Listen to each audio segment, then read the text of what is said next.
નમસ્કાર. અત્રે ઉપસ્થિત તમામ ગ્રામજનોનું હું મહર્ષિ અત્રિ તપોવન વતી હાર્દિક સ્વાગત કરું છું. તમે આટલી બહોળી સંખ્યામાં અહીંયા ઉપસ્થિત છો એ બદલ આપનો સર્વનો દિલથી ખૂબ ખૂબ આભાર. તમે તમારા બાળક પાસેથી એવી અપેક્ષા રાખો છો કે શિક્ષણ સાથે સંસ્કાર પણ મેળવે?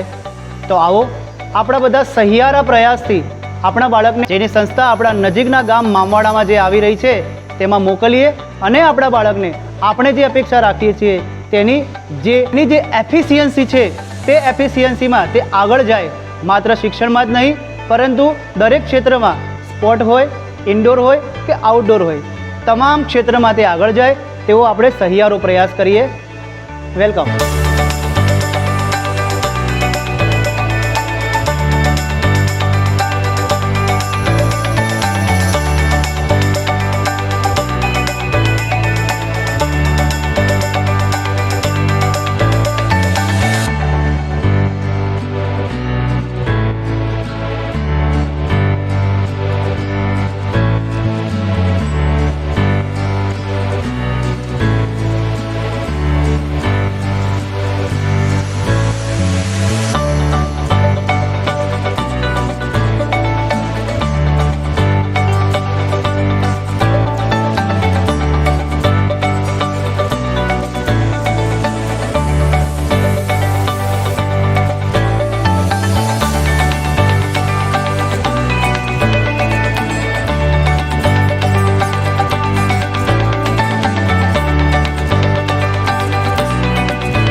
શાળાની અંદર 3 દિવસ સમર કેમ્પનું આયોજન કરવામાં આવ્યું હતું. તારીખ 20, 21 અને 22.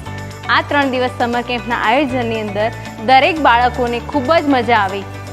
દરેક બાળકોએ રમતની અંદર ભાગ લીધો, યજ્ઞ કરાવ્યો. પછી એ બાળકોને 2 દિવસ રાત્રે સાંસ્કૃતિક પ્રોગ્રામમાં ભાગ પણ લીધો.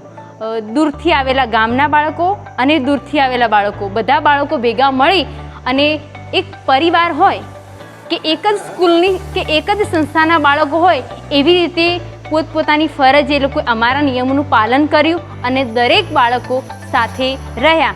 દરેકને સાંસ્કૃતિક પ્રોગ્રામમાં ભાગ લીધો. જે બાળકો જે પ્રવૃત્તિમાં આગળ હતા, જે પ્રવૃત્તિમાં એ લોકોને રસ હતો એ પ્રવૃત્તિમાં એમને ભાગ લીધો. બાળકો મોબાઈલ વગર રહેવું મુશ્કેલ. બાળકને દરેક માતા પિતાનો એક જ વિચાર કે અમારું બાળક મોબાઈલ વિના રહી શકે નહીં. પણ આ 3 દિવસ સમર કેમ્પમાં દરેક બાળકે મોબાઈલ, ગેમ, ટીવી, દરેક સોશિયલ મીડિયાને મૂકી અને આ જે એક્ટિવિટી, ભૌતિક પ્રવૃત્તિઓ, દરેક પ્રવૃત્તિમાં એ લોકોને ભાગ લીધો અને સરસ પ્રવૃત્તિઓ કરી.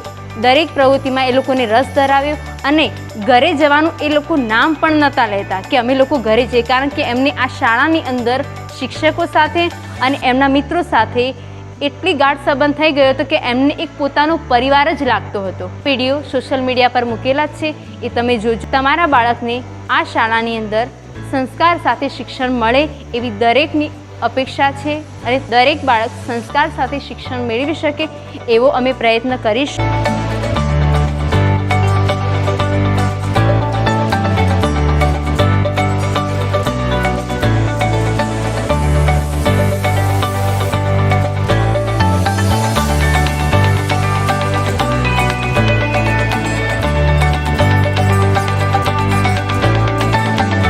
અમારી શાળાની અંદર 3 દિવસનું સમર કેમ્પનું આયોજન રાખવામાં આવ્યું હતું. તેમાં કુલ બાળકો 130ની સંખ્યા હતી, જેટલી કે અમે આટલો તો ટાર્ગેટ પણ અમારો ન હતો, પણ ટાર્ગેટ કરતાં પણ અમે બહુ આગળ પહોંચી ગયા છીએ. તો સમર કેમ્પની અંદર તમે લોકોએ વિડીયો જોયા જ હશે, પણ આ વિડીયો જોવાથી તમને શું ફાયદો થાય છે એ પણ તમને ખબર પડી ગઈ છે કે અમારા બાળકની અંદર કેટલા સંસ્કારો આવ્યા અને બાળક કેટલું શીખીને આવ્યું 3 દિવસમાં એ પણ તમને ખબર પડી ગઈ હશે.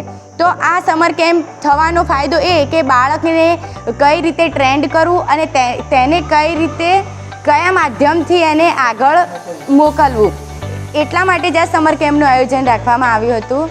જ્યારે સમર કેમ્પની અંદર બાળકોને અને બાળકો સાથે અમને પણ ગેમ રમવાની બહુ જ મજા આવી.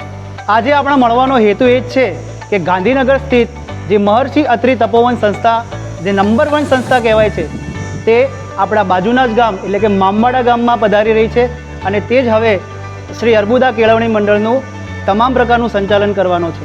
તો આવો તમે પણ અમારી સાથે જોડાવો, આપના બાળકને અમારી સંસ્થામાં મોકલો અને શિક્ષણ સાથે સંસ્કારનું સિંચન પણ કરો. નમસ્કાર.